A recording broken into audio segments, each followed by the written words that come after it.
यहाँ पर। सर आज जो है वो आउटसोर्स का एक सवाल लगा था, कांग्रेस के विधायक ने लगाया था और आपके भी 3 विधायकों ने सवाल पूछा था आउटसोर्स को लेकर के। अब इसी माह जो है वो कई जो कंपनियां उनके टेंडर खत्म हो जाएगा, ऐसे में 2-3 हज़ार आउटसोर्स एम्प्लॉयज बाहर हो सकते हैं, लेकिन सरकार अभी स्थिति स्पष्ट नहीं कर रही है। क्या कहेंगे इसमें? देखिए, सरकार की नीयत ही स्पष्ट नहीं है। आज जो प्रश्न था उस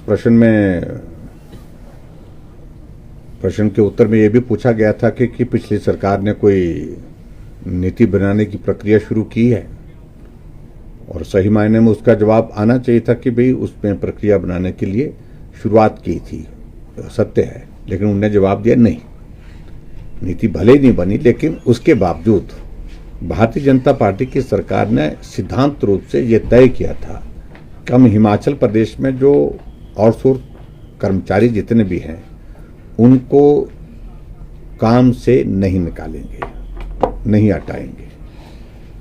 नियमित करने के सिलसिले में क्योंकि कोर्ट के कुछ एक जजमेंट्स उसमें आई है, उसमें कठिनाई थी, लेकिन उसके बावजूद हमने कहा कि ये ऐसे लोग हैं जिनको बहुत विवश होकर के मजबूरी में छोटे काम के लिए ज़्यादा पैसे न दे करके कम पैसों पर काम करना पड़ता, तो स्वाभाविक रूप से उनकी पारिवारिक परिस्थिति को हमको समझना चाहिए, और ऐसे में उनको नहीं निकालेंगे, ये हमारी कमिटमेंट थी।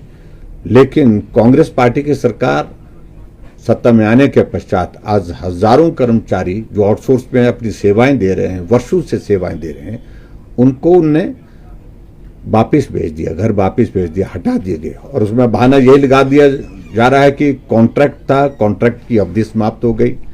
हमने कहा कि कॉन्ट्रैक्ट समाप्त हो गया तो उसके बावजूद भी कॉन्ट्रैक्ट एक्सटेंड भी किया जा सकता था, या फिर वहां दूसरी एजेंसी को कॉन्ट्रैक्ट दे करके उनको फिर से दोबारा से लगाया जा सकता था, रास्ते निकल सकते थे उसमें। लेकिन उसके बावजूद उनकी नियत नहीं है उन सारी चीज को लेकर के, और हजारों की संख्या में ऐसे नौजवान जो बहुत कम पैसे ले करके अपने परिवार को चलाने के लिए सरकार में अपनी सेवाएं दे रहे हैं, काम कर रहे हैं, और बहुत अच्छा काम कर रहे हैं, मैं ये भी कह सकता हूं।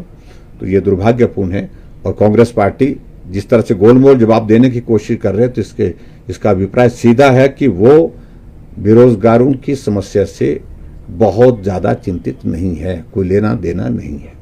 सर डिप्टी सीएम का एक बयान आया है कि जो पिछली सरकार थी उसमें 950 जो है वो धर्मपुर में लगे हैं आउटसोर्स, और 550 सिराज के उन्होंने जिक्र किया है।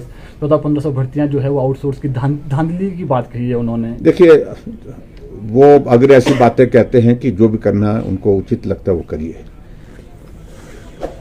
अगर आउटसोर्स में कुछ लोग लगे, आप सरकार में हैं, हमने कहा बेहतर तो ये होता कि आप भी लगाते, और तो लगाए हुए उनको हटा रहे हैं आप, और मुझे मालूम नहीं है कहां कितने हैं, मैंने ये आंकड़ा रखा भी नहीं। हमने तो जो नियम के मुताबिक जिस व्यक्ति को हम रोजगार दे सकते थे, वो कहीं का भी हो, हिमाचल प्रदेश का, हिमाचल प्रदेश के हर क्षेत्र से है, और उनको रोजगार देने की हमारी कोशिश हुई है और रोजगार दिया गया है। सर इसके अलावा आज कांग्रेस के राष्ट्रीय नेता आनंद शर्मा आए थे, उन्होंने एक बयान दिया है। कांग्रेस ने जो है वो अपना सत्याग्रह आंदोलन और हल्ला बोल आंदोलन शुरू कर दिया, जिस प्रकार से दस्ता गई है राहुल गांधी की।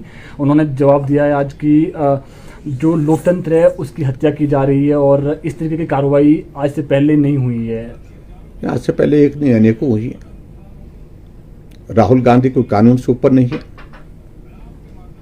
राहुल गांधी संविधान से ऊपर नहीं है, राहुल गांधी संसद से ऊपर नहीं है। और जिस तरह से उनको एक आदत पड़ गई थी कुछ भी बोलने की, आप बोलिए, लोकतांत्रिक व्यवस्था में बोलने का अधिकार है, लोकतंत्र है, लेकिन उसके बावजूद आप किसी की भावनाओं को ठेस पहुंचाने की कोशिश करेंगे, आप गालियां देते रहेंगे, तो स्वाभाविक रूप से दूसरे व्यक्ति को भी अधिकार है कानून के तहत कि वो अपनी भावनाओं जो आहत हुई है उसके संदर्भ में कानूनी लड़ाई लड़े। और ये परिणाम उसी सारी चीज का है।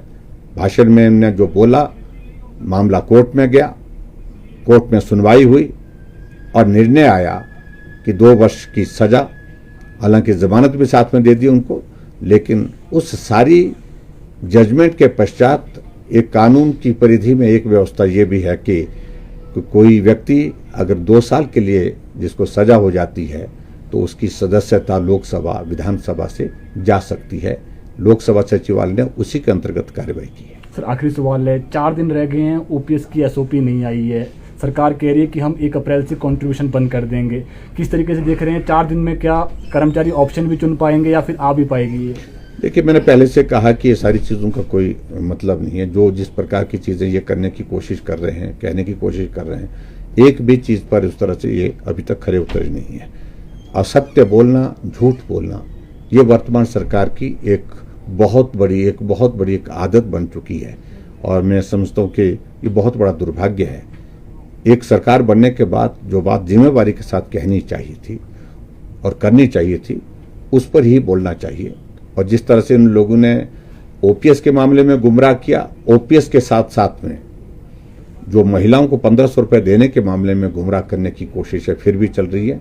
उन सारी बातों को लेकर के पोल खुल गई है, मैं इतने कहूँगा। सर एक आपने चेतावनी दी है, कुछ कर्मचारियों को कुछ चेतावनी दी है कि आपको जो है धमकी आप देखो, कर्मचारियों को चेतावनी है, जनरल नहीं है वो। कर्मचारियों को कुछ एक कर्मचारी सोशल मीडिया में उलूल जुलूल लिख देते हैं हमारे खिलाफ।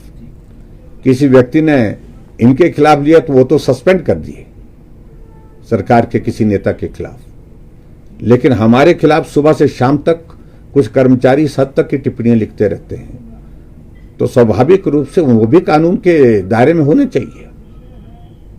अगर उनको सम्मानित किया जा रहा है, उनके मन के मुताबिक उनको पोस्टिंग्स दी जा रही है, उनको पुचकारा जा रहा है, तो ये मैं समझता हूँ उचित नहीं है। एक व्यवस्था के अनुरूप जो है, लोकतंत्र में सबको अपनी भावना व्यक्त करने का, चाहे सोशल मीडिया है चाहे वो किसी मीडिया के माध्यम से अधिकार है, लेकिन कर्मचारी अगर इस प्रकार से पार्टी का हो जाएगा और पार्टी के नेताओं के खिलाफ व्यक्तिगत रूप से लिखे तो निश्चित रूप से उसमें हमने कहा कि उनको सावधान होना चाहिए कि ऐसा हमेशा नहीं, और ये दौर भी बहुत लंबा नहीं है। कर्मचारी इस बात को, उन कर्मचारियों को विशेष तौर से पर्टिकुलरली ऐसे कर्मचारियों को हमने संदेश दिया। तो सर क्या निजी तौर पर आप क्या उन पर कार्रवाई करेंगे जो कर्मचारी ये देखेंगे, हम विचार करेंगे, हमारे पास जो कागज पत्र हमारे पास हैं उसके मुताबिक देखेंगे।